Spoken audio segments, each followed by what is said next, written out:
Welcome to In Our Community. My name is Liz Holtz, and I'll be your host for this evening.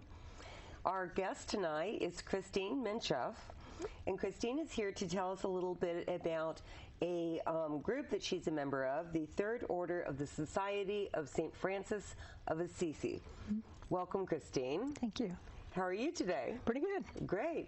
So I'm curious to learn more about this, but first off, I'd like to find out a little bit more about St. Francis of Assisi. I mean, many of us know him as the patron saint of animals, but don't really know that much more about him, much less that, you know, he has these societies that follow his teachings. Right. So could you tell us a little bit about St. Francis of Assisi and who he was? St. Francis was the son of a wealthy cloth merchant in Assisi in Italy, and born in 1180 something or other like that. And he lived as a young man. He lived the life of a carefree young man with lots of money, lots of parties, lots of horses and clothing and friends and so forth. Lots of drinking, I'm sure. And he, at the time that Assisi was having a battle with a nearby city called Perugia, he was called up to be in the army, and unbeknownst to the people in Assisi, the Perusians were pretty well skilled in military things and were ready for them, and so many Assisians were taken captive, including Francis. And he spent a year in a cold, dark prison, and I'm sure that he was able to do a lot of reading and a lot of thinking at that time. And I think that that's where probably the basis of his a much more introverted Francis came forward. Later on, he had a calling, he thought, to serve the Pope, and the Pope was mounting another crusade, so second or third crusade, and he decided to go and be a knight for the Pope. His father kitted him out with armor and with lots of clothing and gear and a horse, a fine horse, and he set off. But about halfway along in the trip, he had a dream one night where God asked him, why do you serve an earthly master when you could serve the true master? And he took that as a sign that he was not to go to war, but in fact came back and decided to serve God. He also had various other visions and dreams which started him on his path of transformation. It was not an overnight transformation, and I'm sure it took a long time. And during that period of time, he ended up giving everything back to his father that he formerly had, clothing and money and anything that he had, and becoming, saying to the world that God was his father, and that was the only father he was going to have. He had to break away from his father in order to carry on the work that he wanted to do. I see.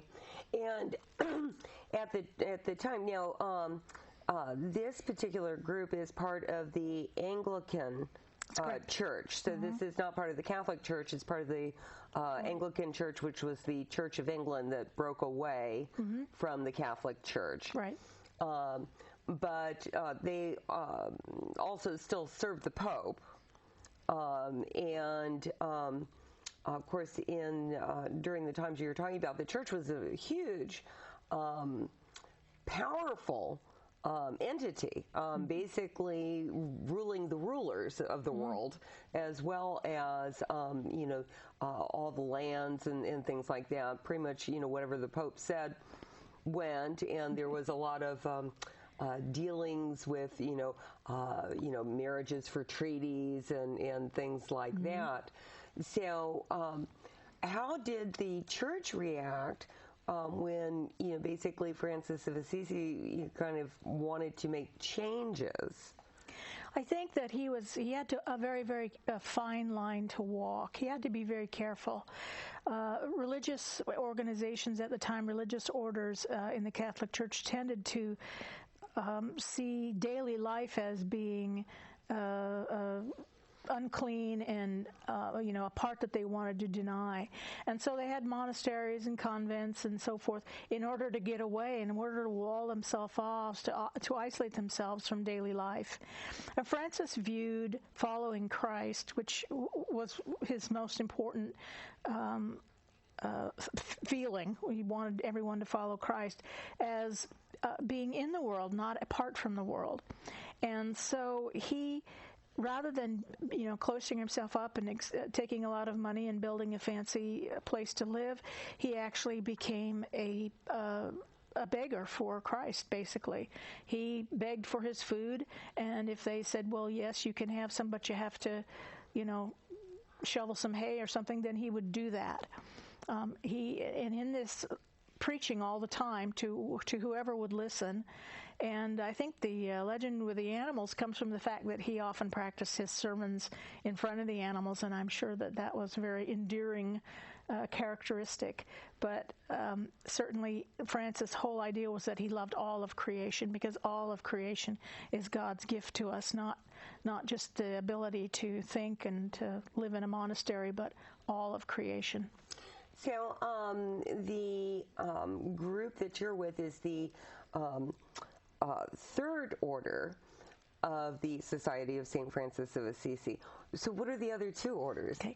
Originally, religious orders were founded, they had either monks or nuns. They were separate, of course, and they lived in a community together, and all their property was in common, so that when someone became a monk or a nun, they gave everything they had to the convent, and it was put in a general kitty, and that's what they lived off of. And then they also had various things that they did. Some were teachers, some were nurses, some were just itinerant preachers or whatever, and they made a living that way as well, or they supplemented their funds. Or produced fine things like brandies, right? That's right. Breads and all kinds of things. And so monks and nuns in that kind of a relationship were called first order religious persons. Okay. And then the third orders were created because many of the religious leaders realized that people wanted to live in the spirit of contemplation or prayer or loving kindness or something like that. They wanted to live in that spirit, but they already had commitments in the world. They already had a family and a job, and perhaps many, many people counted on them for various things, and they couldn't very well, throw that all down and go live in a monastery. And so most of these religious orders devised a third order in which people could live a rule of life, and they could live as closely to these principles as possible without throwing over their regular life. And in the Episcopal Church, or I should say the Anglican Church, religious orders were banned for a long time, and then they developed some. People were saying, well, we feel called to live a religious life, and of course the groups got together choosing the person that they felt the need to copy or to imitate with. Right. And so that was why a group chose Francis and became the third order of the Society of St. Francis. And at the same time, there was a first order created. So there are some Franciscan, Anglican, Episcopalian, Franciscan friars. Okay. And there are also some female nuns. And they actually have separate convents up in San Francisco.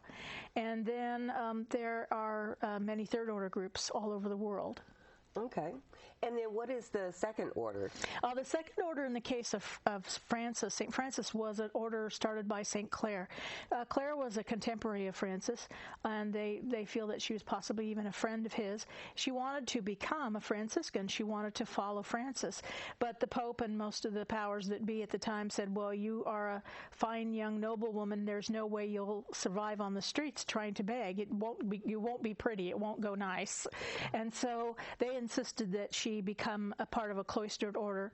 So as a form of compromise, she did that, and they became, they lived in an old church in San Damiano, and they did nursing.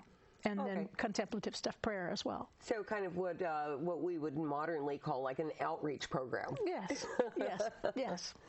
Oh, yes. So then, How did St. Francis of Assisi go from, starting to teach to, I mean, what were his primary teachings? What are the tenets, if you will, that the orders follow? Francis felt that you had more of you were less encumbered in your journey towards having a close relationship with God if you lived a simple life, if you modeled as closely as you could Jesus Christ, and if you studied and worked hard to help and to share that love with others, and then also to make God known and loved everywhere. So those were the basic, principles of the order. That's considering the time that he was contemplating all this and starting to preach, and the fact that the churches were so strong, and many very political. They could, grant somebody a cardinalship or lands. They could seize lands, and of course were very wealthy. And several of the popes are well known for, so let's say, their debaucheries. Yeah. So it seems like, here's the formal church kind of in this craziness where anything goes, and a lot of money, a lot of power, and he's very much going the opposite direction. And that didn't create any sort of a clash between him and the church. He survived that very well because it was a very delicate road, and he managed it extremely well. He got lucky in a way. There were several popes at the time, Innocent the First, I believe, being the first one, who saw that the people following Francis was becoming a huge group. Mm-hmm. I mean, it wasn't but a few months, and he already had 3,000 followers. So they saw that it was becoming a very huge group, and they saw that it was appealing to this new merchant class that was growing in Europe at the time. And the Pope knew very well that he was right. This Pope Innocent had been trained as a preacher and a religious person, and so he knew what the Bible was about, and he knew what Francis was saying, and I think he saw the writing on the wall that things were going to go that direction in the future, and so he tried very hard, and he and Francis, I'm sure, compromised and came to some ways of operating things so that Francis could still live this simple life in poverty and have people behind him, and that would affect the church in good ways, mm-hmm. and that the Pope and the other powers that be would try to take the best of that and incorporate it into the future for the church. Very cool. So I know the group that you're in. I guess at a local level, they're fellowships. Is that correct? Correct. And then there's larger groups.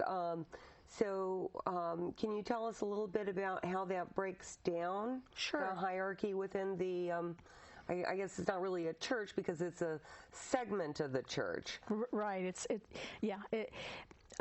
So there's a worldwide organization, the Society of St. Francis, and the worldwide order, the Third Order, is a worldwide order, and there are groups in various areas of the world. And in the group of which I am a member is the province of the Americas, including North and Central and South America, and there are about something over 600 members in our group. Doesn't sound very big, but we do stay in touch because we are a community, and that's how we live the Franciscan life, is that we help each other. Mm-hmm. Obviously, getting together is not very common occurrence, but thank goodness modern technology is making that a lot easier to do with Skype and Google Hangouts and all the wonderful things that allow people to communicate. And so the groups, the fellowships basically try to meet on a fairly regular basis. Our fellowship here in Northern California goes from Willits in the north of California, right next to the Oregon border, all the way down to Monterey, and there are 13 of us. As you can imagine, we don't meet all together very often, but we try to meet in groups here and there, and that's how we stay in touch. And essentially meetings are in order to have that sense of community and that sense that someone is supporting you in your journey and the hardships of living a simple life in America today. Which must be a bit of a challenge to live something of a simple life. No, obviously not as much as say the Amish, right? But in a technological society, and especially in an area like Silicon Valley, where power and money and things that are kind of cross to the tenets that St. Francis taught, are kind of gives it a little bit of a push-pull, if you will. Really, they do. And one of the things that I had to learn very early on was that a lot of times in our society, advertising would have us believe that if something is beautiful, we should have it. And I certainly fell prey to that many, many times. But one of the things that I've learned as a Franciscan is to enjoy beautiful things from afar. And oftentimes they are more beautiful in their location, wherever that may be, than they would be, hanging around my neck or a ring on my finger or something like that. So it's been a struggle to get that far. But in fact, my life is so much simpler as a result of that. I don't have to worry about a lot of little things and where did I put that and when am I going to wear that and how much should I insure it for, or all of those things. I don't have those worries. Well, it sounds very similar to like the Buddhist belief that if you have an attachment to something, that you should give it away because you shouldn't have that attachment. The attachments are like a blockage. They're a little stone in the way of your journey towards your relationship with God. And the attachments will distract you. And so yes, it's really very, very similar. We have some Franciscans who are in fact Buddhists as well.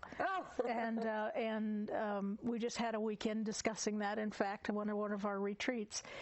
And so yes, we have very similar tenets in that regard. You have to get rid of attachments. Well, so it sounds as though to be a Franciscan or to take in the Franciscan lifestyle, if you will, or not really a lifestyle, I guess, life path might be a better choice of words, that it's not required that you be a member of the Anglican Church, that it sounds as though you also it's open to people of other religious persuasions. There's actually a third order group of Catholic Franciscans. They're called the Secular Order of the Order of Secular Franciscans. There is a group called the Order of Ecumenical Franciscans, and that's where we find lots of Quakers, Presbyterians, and other faiths. And then because the Lutherans and the Episcopalians have a relationship in this country, we are part of the Third Order, the Society of St. Francis specifically. And you have to be either a Lutheran or an Episcopalian to join the Third Order of the Society of St. Francis. But for those who aren't, these other orders exist in order to accomplish the same thing for other groups. So do they ever have like regional or national or even global meetings where all the different orders of St. Francis come together? As a matter of fact, they do. There is a group that puts together a group meeting. In fact, I went to one a year or two ago right here in San Jose, and on the east side of San Jose. A wonderful meeting, and there were persons from the ecumenical and persons like myself from the Third Order of the Society, and then there were also the Order of Secular Franciscans from the Catholic Church. And so, yes, we were all together, and we talked about Francis and living the Franciscan life, and it was very cool. Yeah, because when most people think of Franciscan monks, they think of the dark brown robes, Right. The kind of hairball haircut, Yeah. And of course, brandy and wines and things Right. like that. So. I understand that as part of being a Franciscan is that you have a 7 holy habits that are part of a code of conduct. Right. Can you tell us a little bit about that? The 7 holy habits are really kind of they go throughout all of the different denominations, Christian denominations, because they're in fact mentioned in the Bible, and there are things about having Eucharist, studying, praying, a number of things, ways that you live, living simply, having loving kindness for others, even loving your enemy, things like that. All of these sort of things become these 7 holy habits, and I can't remember exactly what they are right now, but they are part of, mostly the Christian religion is dedicated in general to developing these 7 holy habits in the ways whichever denomination thinks is the way to do it. So I'm not familiar with, I've heard the term Eucharist, but I'm not familiar with what exactly that is. Could you? The Catholics would call that a Mass. Okay. It's the communion. Okay. Communion. Most people know it as communion. Okay. All right. And then, so these are more like moral guidelines, if you will, yes. of tenets of how one might want to aspire to live one's life, right? To follow in the footsteps of St. Francis of Assisi, right? And do you find that this helps, that these tenets help you in guiding you on your spiritual journey? Absolutely. When you,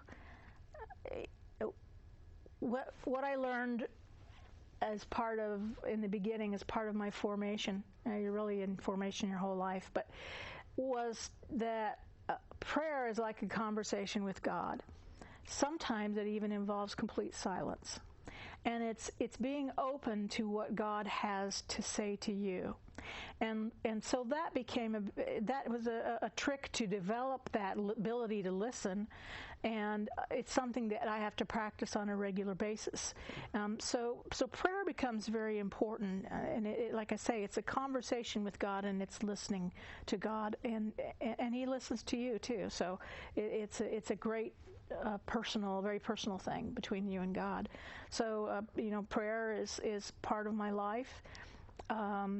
Being kind and working in whatever way I can for social justice, for environmental justice, all of those things are a very important part of my life, and they're the way Francis would have done things too. So I understand that part of what the followers of St. Francis of Assisi want to do is that part of your intention is to help to promote world peace. Correct. And so how does the organization itself go about doing that? We actually have members in all walks of life, including a member who represents us in Washington, D.C. And I guess you might call him a lobbyist of sorts. But he helps when congressmen have something they want to, congressmen or senators have something they want to understand, that touches on religion or the Franciscan way of life. They can contact this man and learn a lot from him. And in being in all walks of life, we touch the world in many different ways. I'm a veterinarian. I have friends who are psychologists and doctors, and I have friends who have worked as probation officers and police officers, and just people in every walk of life, housewives, everything. And so we end up touching the world and trying to be good examples wherever we are. That's a wonderful thing. If someone in our audience wanted to learn more about the Third Order of the Society of St. Francis of Assisi, or some of the other, or St. Francis of Assisi himself and the organizations are formed around him, the Franciscans, how would they go about doing that? There is a lovely website. It's just been revamped, and it really is a very nice website, tssf.org.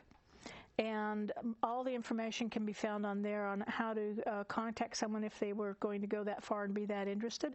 Otherwise, there's a lot of information, and there's even a library of materials about St. Francis. And certainly your own public library probably has a really good selection of things about the different saints. Yeah, and boy, there are a lot of saints. Yes, yes. Okay, Steph. Well, you know, I mean, this has been really fascinating, and I think it's adorable that you're not only a Franciscan under the Order of St. Francis of Assisi, but a veterinarian as well. Extremely fitting, considering he's the patron saint of animals, amongst other things. And so